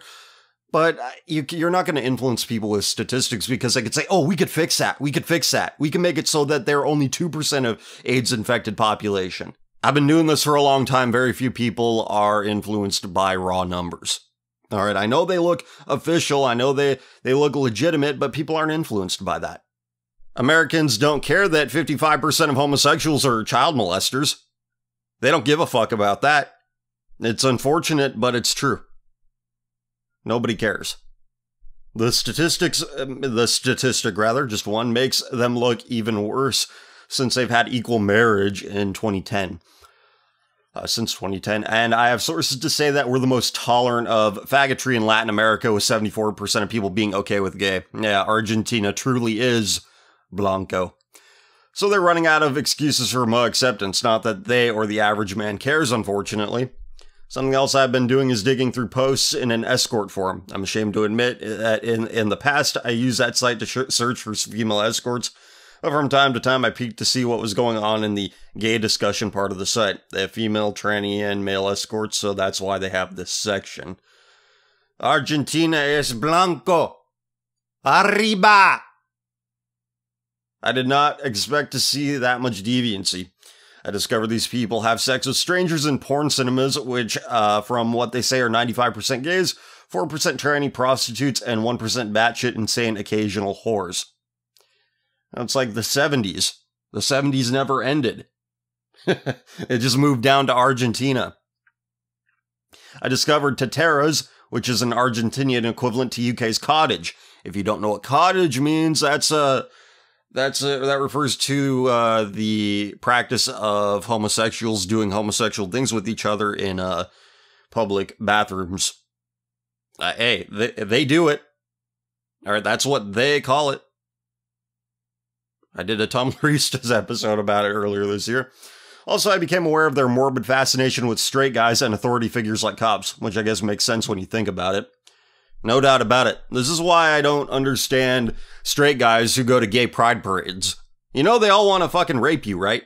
Like everyone that you pass by is like looking at you like something to give its virus to. That's what it is. I don't know why straight people want to keep the company of these perverts. It's insane. Another weird perversion they have is... Wait, what? I lost my... Oh, another weird perversion they have is having sex with strangers in gym locker rooms. Oh yeah, like, I think... I forget what it is. Let me try to find this here. Uno momento, amigo. So you look, I'm talking to talking to my fellow white Hispanics. There's still people who think I'm Mexican. Just goes to show you that these hicks have never actually met a brown person. All right, here we go. Found it. 79% of homosexual men say over half of sex partners are strangers. So let's round that up to 80. 4 out of 5. Half of them are having anonymous sodomy. And they're still doing it. All of them. Because you have to imagine that the 1 out of 5 they pulled are not too far along in their reprobate path yet. They haven't gotten that bored of it yet, that they pursue getting fucked by a stranger. But that's a part of their heritage. Yeah, according to that Canadian Scottish bitch. It's a part of, hey, if it's a part of gay heritage, never mind, you know where I'm going with that. It's sick, and this is only the kind of stuff they're willing to admit in a public forum. Oh, they've admitted to much worse than that. Remember the episode of AFK? Where that guy, hidden camera, goes into a homosexual nightclub and asks these guys, like, what's the youngest guy they ever got with? There's some old pervert admitting to this guy in a public space saying 12. Like, with no hesitation. He's like, oh yeah, 12. And he's proud of it. He's laughing about it. And then the guy asks him, like, oh, how old were you? And then the guy who said 12, he says that he can't tell because he'd go to jail. And I'm sure he'd get a slap on the wrist because the criminal justice system deals with homosexuals rather favorably. So nothing found nothing pedo related though, but today I began my serious investigation on the website 15 minutes in, and I found that our reserva, sort of national park in Buenos Aires, is a common place for teteros and casual gay sex with strangers. A poster is suggesting they try to use condoms though, so I guess at least they're trying. No, there is no at least. There is no a true public health advocate, huh? Yeah. The problem with at least. I don't want this to be longer, so I'll finish with something fake and gay, literally. The first homo couple to get married here now claim they were only pretending after getting tired of questions, after going on and on about my equal rights on all mainstream media. Yeah, they don't care about getting married. If it is, it's a political thing, because they hate heterosexual people and want heterosexuals to be lowered. They want their status to be lowered. They want actual true marriage. They want the status of that to just be null and void. That's the only reason they do it, is just twist that knife. Yeah. The fact that Argentina is the most faggot-friendly Latin American country is the final proof that Argentina is white. Argentina es blanco! Indeed. Boom shakalaka. Carlos Fiesta, boom shakalaka to you, and howdy howdy. Not sure you can answer this being how you're a fucking white male, but I need a better understanding on what exactly I am racially and culturally. I get race shouldn't matter in some respects, but ultimately it does in some ways. My mom is half Asian and white, and my dad is mayonnaise on rice white, making me 75% white, aka grade C white. However, I feel somewhat more in touch with my AZN side than I do with my white more I continue living in the West. Yeah, because white culture, it's like, I know we don't like saying this because black people and other brown people make fun of us for this, but we really don't have any culture. We don't. All right, we gave up God, and there's a God-shaped void in our souls. And we have no culture because of that. The most you have is pop culture or youth culture, which is just the best youth culture can be is a diversion, a temporary attraction, just a source of entertainment, which is fun. All right, I'm not saying that that's either a good or a bad thing. It's what they do with it, but it's just that it's a form of entertainment. Whatever youth culture that might spring up. It's not a heritage. It's not something you could pass along. It's not something that anybody cares to maintain for any significant period of time. It's not something that we form nations around. So that's why you're feeling more in touch with your AZN side. Got Riceage? No, never mind. That's probably a little bit before your time. Western values are abhorrent in this day and age, but the values of my mother's land seem more like my own. What's your take on my predicament? As always, peace be with your taco self. With that kind of mixture, you're basically a Slav, and I think that Mongol blood is what's causing that rupture between Eastern Europe and Western Europe, specifically Russia and the West. And you know, I can relate. I'm West Slav. I have at least 25% Polish heritage. But you're in kind of a reverse Bruce Lee situation here. You know that Bruce Lee had a half-white mom. So he was a quarter white. And he took a white lady as a wife, had kids with her. So what am I trying to say? What I'm trying to say is I don't know. You know, I've known quarter Asian, 3/4 white people. They don't look Asian at all. So you're going to have a hard time reintegrating yourself into that part of your bloodline. If you were just half and half right down the middle, this choice would actually be easier for you. This is something I haven't said too much, if at all, on this program, but this is something I have been saying. We're done. We're done trying to integrate ourselves into, the culture we have here because we have none. We have to create it ourselves. And it's going to take some doing. Going to take some brave people to attempt that. Are you that brave person to help create a culture where you stand right now? Now, this isn't like challenging you. This isn't a challenge to you. This isn't calling you out, questioning your manhood or anything. Are you capable of doing that?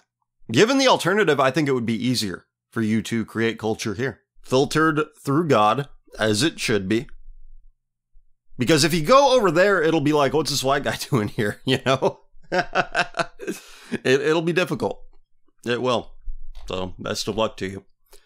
Hello, Common in the Filth. I'm from the Netherlands. Oh, here we go. A country known for its for liberal cities but conservative land outside of it. So, like, conservative little villages of like 100 people. Today, 6th of December, my college started a project called the Gay Straight Alliance. Yeah, we have that in every high school here in America. And I did an episode of Tumblristas. I don't know if it's the one that's still up, but yeah, I told you about the Netherlands, how they have gay traffic lights and, every other sort of nonsensical European notion towards sodomy. I was serious about what tipped the bucket was when they replaced all the Christmas decorations with purple, transgender color balloons, flags, and more. They gave out flyers and put posters on the wall. They're also calling people to wear purple this Friday. A perfect example of tolerating evil. Their famous line is, "Love is a party for everyone." Gay Straight Alliance calls themselves Alliance, but the only thing they do is divide people. But I'm relieved that there are fellow Christians in my class that were disgusted by it too. Thank you for reading. Have a nice day and may God bless you. Wes. Just another day in Europe. Just another day in America. Whites of all nationalities just love the deviant. They love the deviant. That represents to them their Christ. They're like martyrs. The meth head Matthew Shepard, that's their Christ figure. Or insert fake victim here. Sexual deviancy is the religion of so many white people. Like I said, you ban antibacterial soap. Well, I didn't say this, but somebody pointed this out to me. You ban antibacterial soap in America, nobody makes a fuss. Hell, California just banned plastic bags at the grocery store. Nobody's in the streets about that. But you ban sodomy, you ban homosexuality, you ban homosexual propaganda. People would be out in the streets. People would be, engaging in their hashtag campaigns. They'd be bitching all over the place. Which tells you what our priorities really are. Blessings on your Consumer Day sale, CF. May our shekels buy you a new car. Yeah, the sale is still going on, everybody. The winter sale is happening. It's happening. It's happening. Don't miss out on it. I've had two peculiar experiences this week that I'd like to bring to your attention, as they illustrate exactly what's wrong with our culture. First, I was making small chat with a bartender this weekend and casually mentioned that I was born in a fairly terrible city by first world standards, which is and was more or less run by the Hells Angels. Oh man, that's hardcore. Her response was more or less, "That's terrible. I heard that they only let in white men. That's so racist." I was somewhat taken aback by the fact that she considered this more worthy of lament than, the organized crime. Yeah, excluding people. That's the problem. That's the problem with Hells Angels. In retrospect, I am more surprised that she didn't call them homophobic. The sodomite is king, but it seems he doesn't rule alone quite yet. Well, I just don't think that the Hells Angels are associated with any homophobic crimes, so her mind doesn't go immediately to that. But if they were associated with such a thing, it would. The second was when I mentioned you online in a positive manner, after which a white nationalist homosexual repeatedly attempted to justify his death style to me. Oh, of course. Yeah, there are a lot of those now. Like, and maybe there always have been a lot of white nationalist homosexuals. Maybe that's where the autistic right came from. Maybe they all got laughed off a Stormfront for being too gay. And they're like, fuck those homophobes. We'll have our own white nationalist group with gay hookers and orgies. Yeah, that's where that came from. He tried to claim that I must have committed some kind of fornication too, and called me Amish and a closeted nun when I said no, and asserted that in destroying his body with sexual disease and drugs before inevitably being traded in by sex partners for younger men, he was displaying the same sort of high time preference that adherents of his ideology usually criticize in black people. Again, it all boils down to one thing. It's okay if white people do it. Somebody pointed this out to me, a friend of mine, it was Ronald McFunkytown who said this pretty recently, like just a couple of minutes ago. Says that all they want is a pre-Obama era where they can make fun of black people openly. That's it. They're fine with the Middle Eastern wars of conquest, which is what we're going to get with Trump. Oh, you thought he was an anti-neocon. No, he's Bush's third term. The only reason the Bushes are mad at him because it's not one of them reaping the benefits of all that oil money. Then there were others jumping in about more traditional paganism. You know the type. Yeah, it's interesting that these homosexuals like traditional pagan European societies. Isn't that interesting how they gravitate to pre-civilization Europe, where Europe had nothing to be proud of? I'm a historian, not a philosopher, but I've been looking up things on Greek philosophy lately. Since a sharp friend pointed out that just taking the sodomite/modern words for granted when he says the ancients would have approved of his lifestyle is pretty naive. So, what would the ancient Greek philosophers have said about this kind of thinking that I've shown? No. Here's why. In ancient philosophy, there are three basic faculties of the mind: the passions, the intellect, and the will. To dumb it down, the passions are basically emotions and instincts. Intellect is human reason. Will is faculty that prioritizes between which passions to act on as needed. Classical traditions of those Greeks and Romans place the intellect in a superior position to the will. I'm choking there. While as modern philosophy has assumed that the will is the dominant faculty, roughly beginning with René Descartes. Though there were forerunners with William of Ockham and Duns Scotus, a Frenchman, a Scot, and an Anglo respectively, make of that as you wish. Privileging the will over the intellect is the common thought process I mentioned. It is omnipresent in modernity, and it's called voluntarism. So why is this a problem? Well, William of Ockham imported Avicenna's Islamic, I don't know if I'm pronouncing that right, systems of logic, which, yes, is manifestly different from Christian logic systems, to claim that God is a being of pure will, but strictly of worldly matters. Because in the Aristotelian ethics, the intellect can change the passions of the soul through training and habituation. This can take time, but the end result is hexis, meaning an artificially synthesized instinct or habit that will either be beneficial outright, or correct your temperamental defects and make you a better person. But if you hold that the human will is superior to the intellect, remembering that the will is merely the ability to choose between passions, you have to logically conclude that human emotional responses are fixed, beyond the power, to the intellect to alter. The heart wants what it wants. The heart wants what it wants is the common cliche expressing this philosophy. Being demonstrably untrue, voluntarism can be refuted entirely by the fact that third-party training of the passions, such as advertising, both exists and works. This leads to all kinds of insanity when put into practice. Like, for instance, ostensible reactionaries thinking that someone has to be in a cloister to not fuck sluts or stop jerking off to anime because nobody can resist their emotional or physical urges without being born a superhuman living saint. Alternatively, if you're a leftist, like my bartender, racists are seen as kind of a subhuman monster because racism, sexism, homophobia, etc. is viewed by them as an emotional response and thus immune to change. Hence why they see it as worse than merely drug dealing or forced prostitution, which are contingent on financial incentives. This is why you see them all cheering for the death of straight white men and jubilant over how they'll soon be a minority. Of course, voluntarism doesn't stop there. It also makes "I was born with these passions for homosex" into an invincible argument, in case you were wondering about the fact that no one values congenital illnesses in a similar way. Turns out this is perfectly consistent. Perfectly consistent, just insane. In fact, you can do this with all our self-destructive appetites. Literally, there's a fat acceptance movement. And yeah, this is assuming that all human passions are just fine as long as, everybody agrees to it.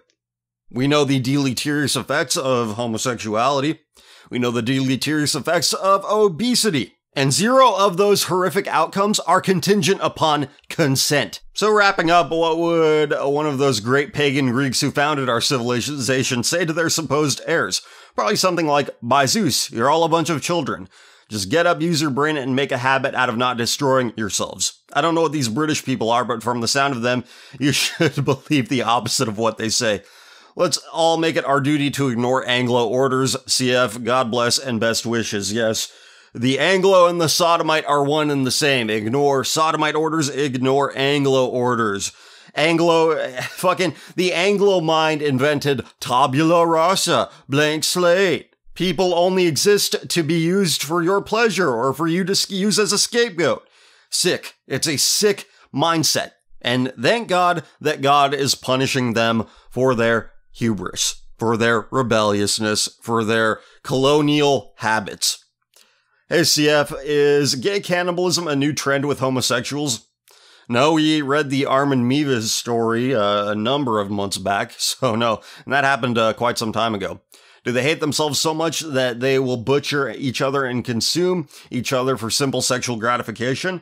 Well, here's the thing. A lot of people, I saw some idiot, right-winger, conservative, autistic rightist, whatever you want to call them, saying like, oh, if gays want a safe space, we should just ban Muslims. Not realizing that they don't fear death because they've already suffered the metaphysical one. No, what the sodomite fears is judgment, which is why they need a safe space from judgment. They're not afraid of the occasional feral Muslim terrorist. Not in the least. What they are afraid of is that Muslim judging them. This is what they fear. They don't fear God's destruction. They don't fear the inevitability that their lifestyle will bring them. They don't care about it at all. They love death. Their entire lives represent the death of the human species. What they demand is that nobody call it what it is. Death. Destruction. Hideous. Vile. They don't want anybody calling attention to how horrible it is, both for the person and the society that has to deal with these people. And places like Europe are more than happy to acquiesce to their demands. Europe criminalizes any speech critical of the homosexual, and they enforce it. Britain puts people in jail for homophobia. France fines people several $100s for homophobia. Europeans can't get enough of anti-homophobia. Is World War III with China and Russia going to be a part of the Great Tribulation? I don't know, but we are getting a war. All right, this election, all these idiots like to frame it as, oh, do you want war with Russia or do you want war, or do you want no war with Trump? And he's going to start a fucking war. With who is the question? It's either going to be China, it's going to be Iran, it could still even be Russia. It could still be Russia yet. Also, last week, my English teacher mentioned at one point that Iran is the place with the most sex change surgery. Apparently, the Arabs hate homosexuality, however, they believe being trapped in the wrong body. I suppose the perverted Ottomans still live in another form. Yeah, and we want to emulate the behavior of a fucking fallen empire. Honestly, I thought the Middle Easterners were against this depravity. Ostensibly. They still have enough presence of mind to put it on their books like, no, this is a criminal offense. All right, so you have it in both the West and in the Muslim world, so what's the difference? Western nations don't have any laws on the books that prohibit sodomy, that prohibit homosexual behavior, homosexual propaganda, none of it. But we do have laws on the books, at least in some Western nations, that prohibit homophobia. In the Middle East, what do? They have laws on the books, and they do other things too. And nobody's going to jail over there because of homophobia. You could be as homophobic as the day is long over there. Not so in our precious Europe. Our precious Europe. We need to preserve Europe. That's what leftists wanted 10 years ago. Europe's a fucking shithole. It has only gotten worse since then. Why are we aping the stuff white people like crowd? I'll never understand it. I'll never understand it. The middle class dream is a nightmare, and it is spread over across the political spectrum. You can't escape this stuff white people like mindset. You can't do it. A short update for you, Mr. Filth, from the brownest posdom of the filthiest Nordic poshole of the most nauseating posphere that used to be called Europe. I'm assuming you don't know who Tom of Finland was, and before you ask, I'm suggesting everyone to never take a look at his work.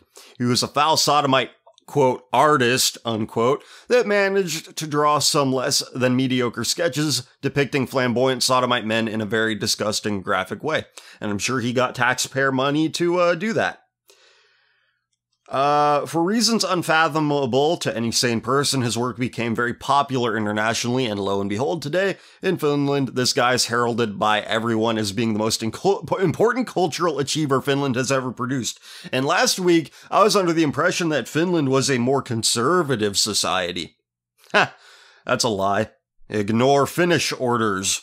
Ignore Swedish orders. Okay, so the conservatives in Finland want to put up a statue for him on the most central square in the middle of the capital city, Helsinki. European values. Great job, guys. There are linen companies that print his disgusting graphics on their bedsheets and towels, and people buy those like crazy. Funny thing about that, I hear they manufacture this shit in Turkey, and they had trouble forcing the Muslim workers to agree to look at the repellent graphics. Wow. Well, good for them. They have their wits about them, at least some of them, the working people of Turkey. They now even have a movie production going on telling the supposedly glorious life story of the sodomite. And if all of this weren't repulsive enough, the city theater of Turku is now bringing on the stages a play about this wicked person. And I just looked him up. Yep. Tom of Finland. He lived 71 years, died in 1991. He's been called the most influential creator of gay pornographic images by cultural historian Joseph W. Slade. Oh, I'm so proud of my son. He's a professor. He studies homo paintings. He writes academic articles waxing poetic about art that portrays butt fucking. And he thinks it's great. So proud of my son.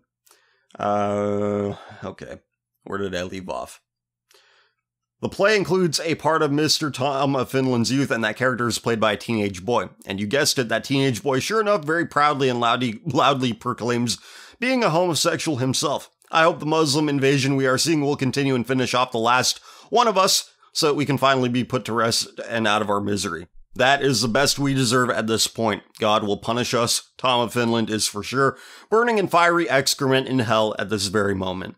Sorry if this wasn't such a short comment after all. Usually I gotta go fast. I guess I'm a bit upset. Thank you for your work. Well, thank you for bringing this to my attention. This may be worthy of an extra episode consideration here. Yes. Over the course of 4 decades, he produced some 3,500 illustrations, mostly featuring men with exaggerated primary and secondary sex traits with tight or partially removed clothing. Fetish artists, Finnish cartoonists, Finnish erotic artists, which is an actual Wikipedia article, and there's... Oh, wow, he's the only one. Well, where there is one, there's many. English Wikipedia only knows about one of them, yet he's considered a cultural hero in Finland. This just proves that Europe is far more depraved in its artistic output than Hollywood could ever hope to be. Moving on, similar subject here. Hey, CF, have you ever covered this on the show? This is from massresistance.org. They highlight a lot of the homosexual infiltration in American society and just how we allow it. And this is about, here, I'll just read it for you. Graphic homosexual handouts and paraphernalia given to kids at the Fistgate conference run by Safe Schools czar Kevin Jennings in 2000. The infamous Fistgate conference in 2000 run by Obama's Safe Schools czar Kevin Jennings, and which included kids as young as 12, didn't end with the horrible tape recordings of workshops where children were taught about homosexual practices. There were also hideous handouts given to the kids at the conference. About 200 young teens and 300 adults attended the event. Jennings and his GLSEN conference talk about tolerance and safety, but it's really all about persuading children to be comfortable with homosexual sex. What you're about to see is extremely disturbing, and you can see this on massresistance.org. The links are in the question and comment thread for Common Filth Radio episode 118. This is definitely something I'm considering here, and I'm actually going to bookmark this so that I could actually talk about them in further detail on future shows. So thank you for bringing this to my attention. This definitely needs to be talked about. And I will do it on the front end of a show very, very soon. Do you think the HIV epidemic that previously laid waste to the sodomites and now other epidemics that are coming improved the world in some way? The fact that we have to pay for it? No. The fact that we have to pay for these people to keep them going past their shelf life, that's not a good thing. Think about all of the medical research, all of the resources we've wasted on looking for HIV treatments and cures. Think about that. All for this small, minuscule ostensibly small, minuscule percentage of the population. After all, we, with the advent of the HIV fucking flash drive, oh look, a USB HIV test. The fact that somebody thought to invent that means that this shit is really prominent. People doing things they shouldn't be doing is really, really, really, really, really, really prominent. But we have to all pay for it in some way. We're wasting resources researching this very preventable disease. All they have to do is stop being homosexuals. That's all they have to do. It's very, very simple to not do. See, most people, they say like, well, what is your solution? You don't do anything. I'm saying to stop doing the things that you're doing or thinking about doing. Stop supporting the things you support. Stop supporting sodomy in particular. Quit enabling it. Quit promoting it. Quit just being apathetic towards it. Oh, it's no big deal. It is a big deal because we're all going to pay for it in the end. All right, we're on a one-way trip to single-payer healthcare here in America. I don't want to pay for AIDS medication. All right, we've already paid enough in other ways, like as a society, wasting resources on researching cures for this shit. Really, this punishment for reprobate behavior. And you know what? It's just going to keep happening, and nobody's going to put their foot down. Truvada Trump ain't going to put his foot down about it. That's for damn sure. Greetings, Common, on the Anglos and their sins, Filth. Been listening since you released the CF radio about pagan moderate fisting. That story gets me every time. I remember that. And that is a part, I believe, of the upcoming Common Filth Radio, the best of 2016, if I am not mistaken. I have two questions. One, why are people so thin-skinned when you insult something they happen to like? Because that's how they identify. But I'll continue reading your comment. I mean, last show you quoted one guy who got super salty about your average American male short, and how some people who watched anime end up as human batteries for the Mark Zuckerberg, for those of you who are not familiar, or Max Zuckerberg, the empire she shall inherit. Not to be all not all X, but I watch anime and listen to that without even flinching because it's true. People do these things. The people feel the need to defend the most disgusting pieces of shit on the planet because they like the same thing as they do, in this case anime. What does that say about them? Well, that shows that you treat things in a healthy manner. You're like, oh, okay, this is a thing I like to look at, but it's not your religion. Before I continue any further with that statement, I will add this. If you're watching hentai, you're really bad. Okay, but I'm sure you're not. But you have a lucid understanding. You don't get carried away with what ultimately amounts to entertainment. You're not like these Star Wars people who are like, Star Wars, George Lucas raped my childhood. There's so many people who fit that description. 2, have you seen this Catholic document of articles relating to it? It's a newly released Vatican document about seminaries and how they should be run. Pay attention to page 81, section C. It says those with homosexual tendencies should not be accepted into seminaries. Say what you want about the Catholic Church, but I think instead of complicit, they're overwhelmed with the degeneracy of the West going full force all at once and are slow to react because of the sheer amount of depravity hitting them at once. Well, yeah, they shouldn't be accepted. But the thing is, they're not following it. We read that story so many episodes ago about how the seminaries are basically gay brothels. So much that the Notre Dame seminary is nicknamed Notre Flame. And how a guy who attended it saw a bestiality film shown to him by one of the, I don't know if it was one of his fellow seminary students or one of the, one of the leaders of the thing.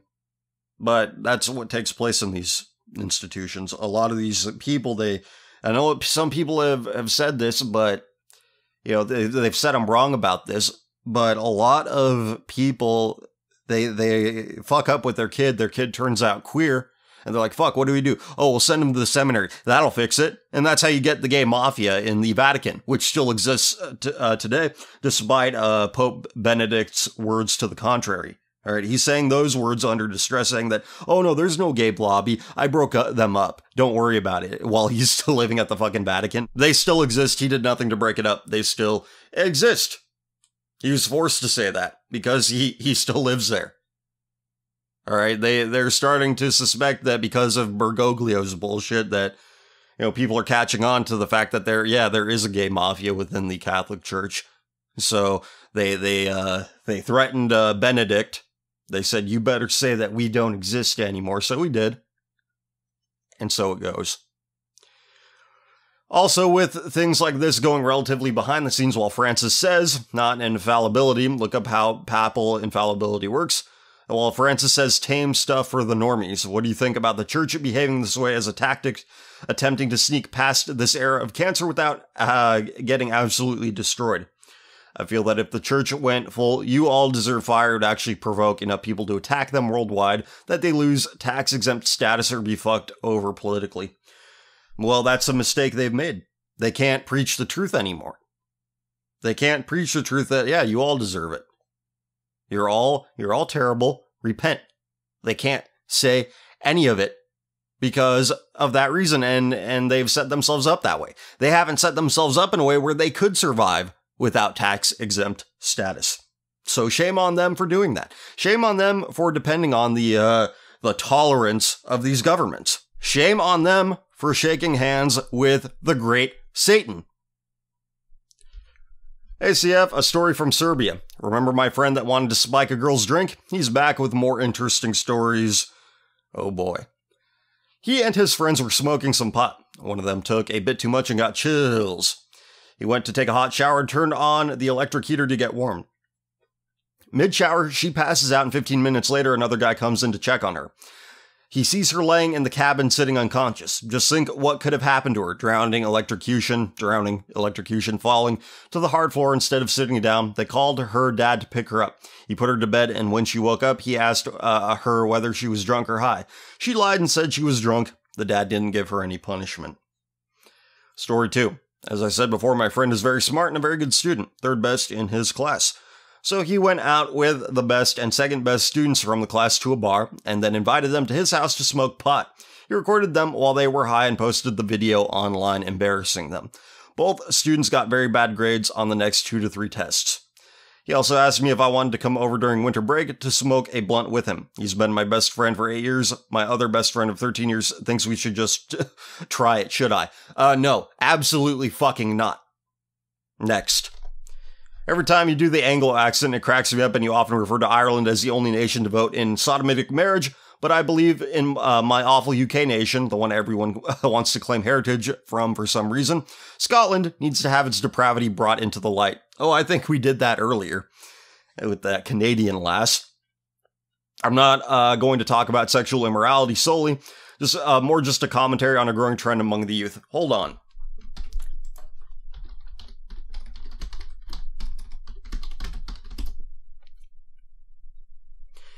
Yeah, we did this not too long ago. We talked about this. Self-injection rooms planned for Glasgow. Drug addicts given green light. So basically a safe space for heroin junkies to do their heroin. We talked about that recently. So let's see what you have to say. So you say, more just a commentary on a growing trend among the youth. I can only speak for the country's biggest city.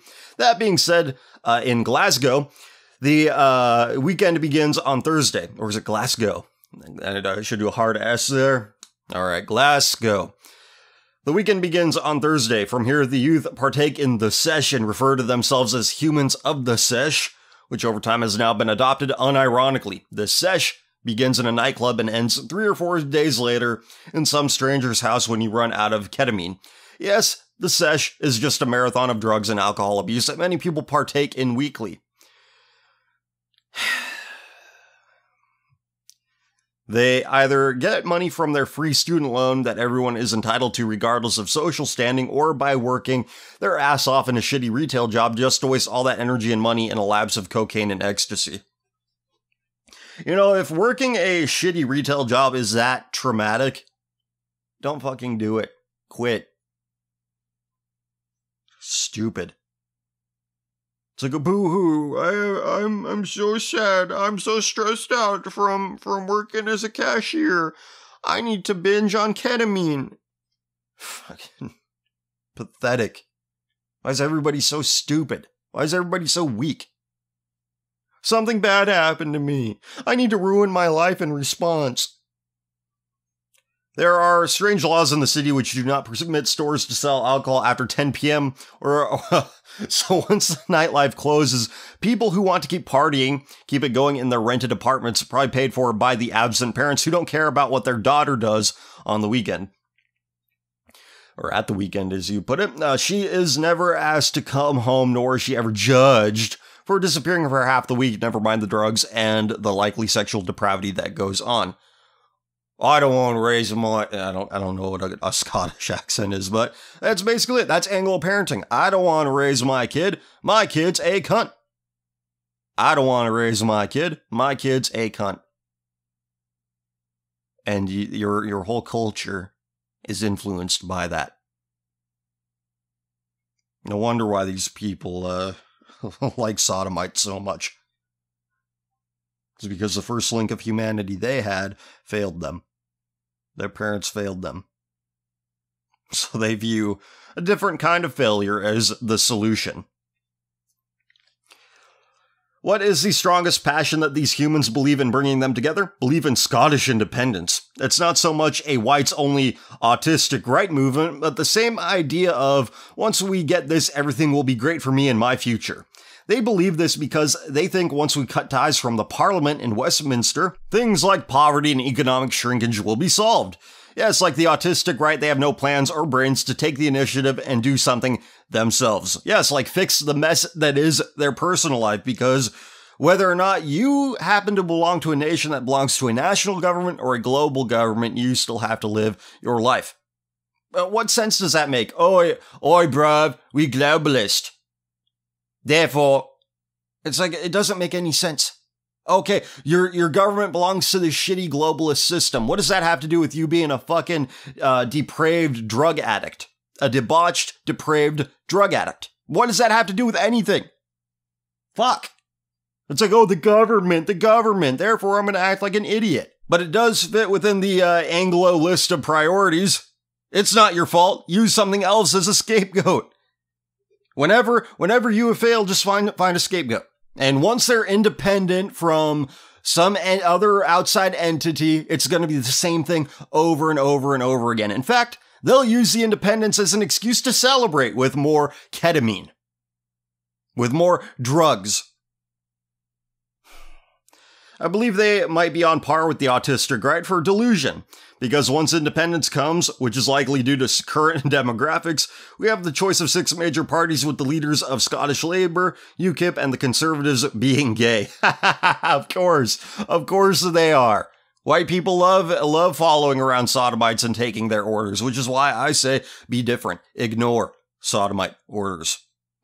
As white people, I think more and more of the youth are already dead, but I don't believe we are as sexually depraved as some of the other European nations. Well, if what you've exported to Canada is any indication, I would have to disagree. However, a lot more white people seem to be buying dogs lately. Well, oftentimes those are just surrogate children. Why do atheists even celebrate Christmas? Well, it's not really Christmas, it's consumerist pagan holiday. Trendy and Christians didn't hijack whatever the previous pagan religion it was hard enough, yeah. Christians, yeah, that's the unfortunate thing with Christians. They're like, oh, you could keep your culture, you just have to believe in Christ. Well, okay, we'll pretend to. And then they don't. That's one reply. The other one is sodomites and the depraved, generally anyone without virtue, really get off on and enjoying defiling anything with any degree of holiness and virtue. Yeah, I have nothing to add there. Spot on. All right, here we go. How do you feel about world peace being canceled? I think it's really shitty. And if what Sam Hyde is saying that he's now blacklisted from working in the entertainment industry, or at least within that company, that's even shittier. What do you think any actual change will come to the world? Or should we just wait for God to return? I know in the past you talked about our Fuhrer coming in the future or something, but I'm just going out, wait, what?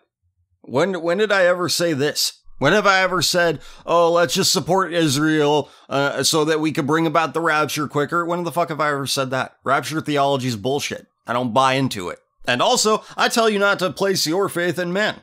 So if this Fuhrer is an earthly Fuhrer, well, that's stupid to wait for that because that would contradict what I've said about not placing your faith in man. Here's what I say. Make yourself into something worthy of preserving. And then be the change you want to see in the world. How do I do that? I find the truth, I see it through, and I speak it. And I don't care what ephemeral ideological classification that puts me in. All right, I don't care about making excuses for people for the sake of making allies. I'm not gonna befriend pieces of shit because they're good political tools. Fuck that. Be the change you want to see in the world. Now I'm gonna read this because I did not read this 2 weeks ago because of a formatting error. I forgot to read it last week. So I'm going to read this now. Sent to me through email. Thank you. Here we go. Hey, Commissar of the Dust Bunnies, longtime listener, occasional commenter. A few weeks ago, you said something about loving listener stories. Buckle up, CF. I do have a roller coaster of tale for you. It is a long story, but I'll try to be as brief as possible, giving only important details and pertinent information. Around 3 to 4 years ago, I came into contact with a magical white girl. Her friends told me, she's like you but an atheist. We want you to debate. I reluctantly agreed, mostly out of sheer boredom. We debated, no one was a clear winner. Is there ever a clear winner with those things? But both became attracted to one another. I met her in person to see a movie a few weeks later. When I saw her, I was taken aback. She was modestly dressed and beyond attractive but had dreadlocks. This should have been a warning sign. Yeah, right there. You gotta have disqualifiers. All right, you gotta be like, nope. Can't take what you can get. You gotta have those standards. This girl was intensely intelligent, capable, really a one in a million kind of girl. The only negatives that I had were known is one, she was an atheist, a communist, and two, okay.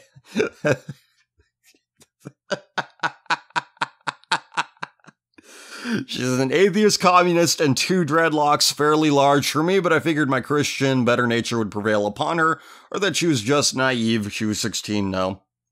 She should know by then. We began dating, no issues early on. We talked for weeks on end via text, only stopping when one of us passed out. She was intensely political and we debated often, but it was all in good fun and we had a real camaraderie. I eventually found out why she was so mature for her age. About 6 months in, she told me that her mother, White, had become addicted to prescription drugs and destroyed their family. She would do things like try to set the house on fire, try to kill herself, paint on the walls in blood. Her dad, also a white guy, put up with it for 2 years and just left without notice, leaving this 8-year-old and her 10-year-old brother with her junkie mother. Her drug-addicted mom kept her until she was 13 and then tried to kill her. At that point, she was forced to live with her coward of a father who lived as a gypsy, traveling all over the United States and South America, relying on his skill as a mechanic, meaning she was unable to have any stability or even make lasting friendships for the rest of her youth. That's some good old-fashioned American despair right there. It's like, you think we could... Just imagine this. There are so many families like this that are of varying degrees of dysfunction. Like, serious dysfunction like this. This is one of the most serious cases. Obviously, I don't know, this is like middle of the road for dysfunction, but still pretty damn high. And this is what white America is full of. We can't, this is unsustainable. We can't carry on like this. We think of diversity, globalism. You know, neither of these things are forcing these people to behave this way. We have a heroin epidemic in this nation. Children are born to heroin addict parents. We can't keep living this way. We can't keep allowing our own to live this way.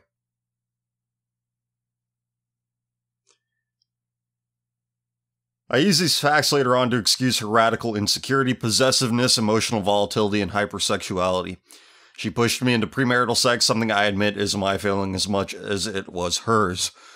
Something I tell all I can I regret and would never have done. Later on, she convinced me that since we were getting married, that it was fine, and I believed it. This was also a mistake. During my first 2 years of dating her, I never met anyone in her family besides a single introduction to her father, who was aloof and had no control over her actions. Over her or her actions, rather. Took her to prom, stayed at her house occasionally, took her on trips with my family, and had an alright relationship. She was possessive and had some personal issues, but nothing I thought we couldn't work through. After 3 to 5 years, I proposed to her thinking I had met the future mother of my children. She said yes, and we made preparations to live together while I went to school at Humboldt State. I moved in with her for 3 to 4 months. 5 weeks before I was to depart, she disappeared for 2 days, canceled and separated everything, and had sex with some guy she worked with. Admitted it to me, told me she was sorry, and she felt horrible, but then broke up with me. I blamed myself, believing that it was my fault for not giving her the attention she needed. What a fucking joke. 4 months go by, and while I am at school, she calls me out of the blue, saying that she has been traveling and has realized how wrong she was and asked me to take her back. Oh boo, some guy was nice to me, and now other guys are mean to me and left me for dead. I better go take him back now, because he's yeah. Continuing, I do thinking that I should give her a second chance. Things pick up where they left off. With a big dent in trust on my end, this lasts about 4 months. Then I'll have to explain this in a later submission. Some kid breaks into my room and sexually assaulted me in my sleep. I told her about it, and she tells me that she doesn't trust me and that I cheated on her with this college faggot because I didn't want to describe the details. Dumps me again and fucks 1 to 2 more guys by her account. Oh great, you get raped by a feral son of Sodom, going door to door looking for people to rape. And people say, all the time, they're not like that, they're just like you and me. 4 months, more months go by. She shows up at my house, begs to talk, and I let her. She tells me she got diagnosed with bipolar disorder and that she's on medication now and begs me to take her back. No, the fucking medication just makes shit worse. Alright, continuing. Again, we left off with bipolar disorder, this chick. And that she's on medication now and begs me to take her back. I do, on the condition she proves to me she has that disorder, and she gets tested for STDs and STIs. Things again pick up where they left off. We have 5 to 7 months of normalcy. I get hepatitis A from the bathroom at Humboldt State. Yeah, diversity and sodomy really make for some fun times. Oh, I'm sorry to hear that. He's continuing. My liver temporarily fails, and I think I'm dying. She shows up at my door and tells me she can't be with me and runs away to Mexico on a motorcycle. While there via text, she begs me to sodomize her, purchase sex toys for her, and generally do horrible things to her when she gets back because she loves me. I listened to her but agreed to nothing. I was worried about her and knew I was the only person in her life that gave a damn about her and tried to help her out. But she wouldn't change her ways. This lasts a while, and eventually she comes back, demands sex, and I tell her that I can't be with her until she changes things. Oh yeah, she has a whole lot of things to change. She tells me she has a boyfriend and then leaves. I don't hear from her again for 7 months. I get a new girlfriend, recover from my illness, and atone and repent for my sins I have committed, coming back to God's light. Last Monday, she shows up at my house, apologizes to me and my mother, who was also there for what she had done to me. Me and her went on a walk. She tells me about her current boyfriend, who is 30 years old. She's 19. And all these wonderful travels all over the world she has had, from Florida to Egypt. She kept implying these transformative experiences she had and all of her mannerisms are different. She's excitable and curses, whereas before she was quiet and polite. She looked at me and asked me, "Can you tell I'm spun right now?" And I, not knowing what she's talking about, just ask what. She then tells me that since we have been apart, she sucked down and smoked every substance she could try. She implied that she was on meth, though I am not sure. This a girl that would not even drink wine for fear of self-harm when I was with her. I have seen the face of desolation, and it is a 19-year-old girl excited about meth. She, before leaving, told me, and I will try to quote as best I can, she said, "I've learned a lot about my sexuality since the last time we were together. I've done and have loved doing things you would be ashamed to admit, even to yourself." She left. That was it, yeah. She left. I walked in the house and vomited. Wednesday night, last week, she texts me, tells me her boyfriend beat the hell out of her because she saw me. The next night, she asks if she can meet me at the Walmart in town. I bring my friend and we wait there. She said it would take her 5 minutes and never showed up. I'm finally so tired of this garbage that I call her aunt, and her aunt informs me that her family is now further in ruins because of this girl and that no one wants anything to do with her. That indeed drugs are involved and that he does abuse her. Her boyfriend, an Arab, shows up at my house looking for her, told me that she was also into lesbian sex in addition to sex with him. And at that point, I tell him that I am out of that. I cannot be involved anymore, and if they force me to be, I will get people I know or the authorities involved. I told her to return to her family and get right with them, herself, and God. I have my own family and friends to take care of. Just thought I would share what I have seen. That the things you talk about are real. They do affect people. And you yourself honestly have kept me going through all this, giving me that perspective and helping me stay on the right path. I have seen and lived partially in a life without standards, a life without God, and it only causes ruin. God bless CF. You've helped me get closer to God, and I thank you.